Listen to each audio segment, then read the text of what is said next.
long could you sit with yourself in silence before you felt a need to get up, or before you started thinking about something that you need to do, or you got irritated with supposedly doing nothing? It's completely natural.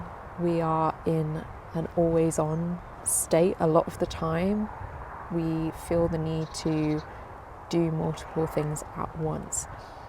We jump at a phone notification, or we can't just sit and eat a meal without something in the background, or when we're in a queue we think about what we could be doing with our time to be more productive.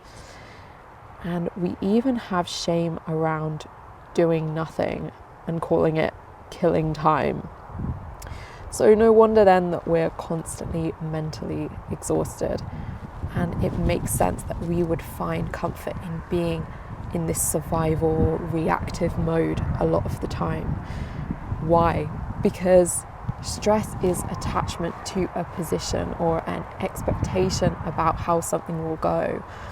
It's also a way to hide away from fear, instead of confronting our fear of things changing, or of losing something, or shame, or other emotions. We will jump into reacting constantly because we want things to be a certain way. We have this attachment to a goal or an idea of how things will play out, or our expectations of people, even of ourselves, and it will tire you out.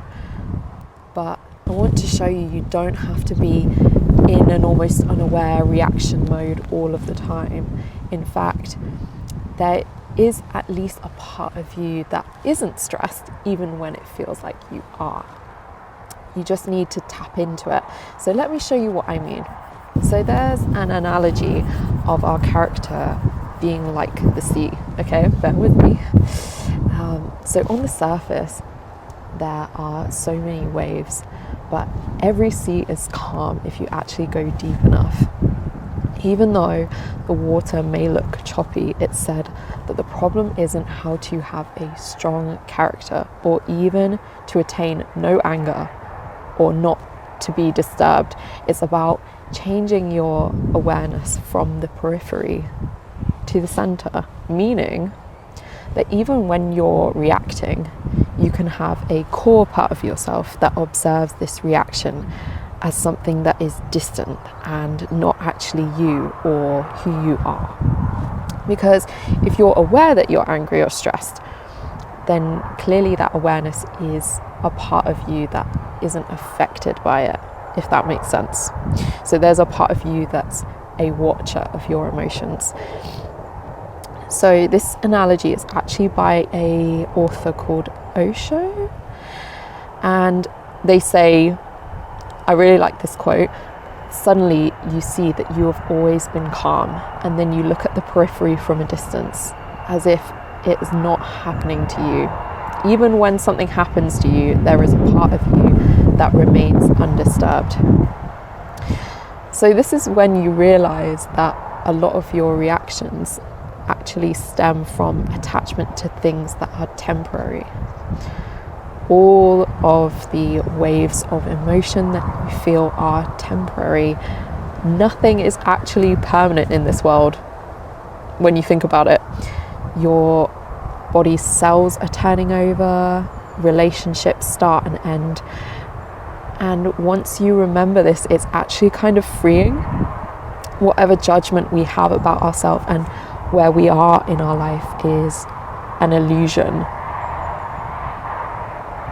Like, I will be happy when X happens. I will be relaxed when I accomplish X thing.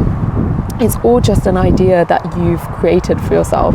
Now, I'm not saying to go like Terminator mode and have no feelings. It's more to understand that when you feel you're under pressure, at the core, in your center, you're actually fine. There is always a part of you that's fine. So you can accept the reality of what it is right now. I hope that makes sense.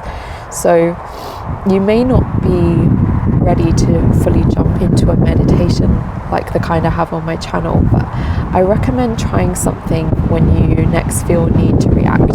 So when you next feel a need to react to something, count to 10. Just take a deep breath from your belly and take a quick scan in these 10 seconds of how you feel in this moment. If there is an emotion, feel where it is in the body. Now this might sound a bit weird, but give it a try, and there are some other meditation techniques on my channel as well if you're interested. But basically we're so used to receiving or needing an instant response to something, but it's okay to take a pause and be a watcher of anything that's bubbling at the surface, and then you can gradually feel safe enough to sink a little deeper than being in your reaction mode all the time. I hope this helps, and have a nice weekend.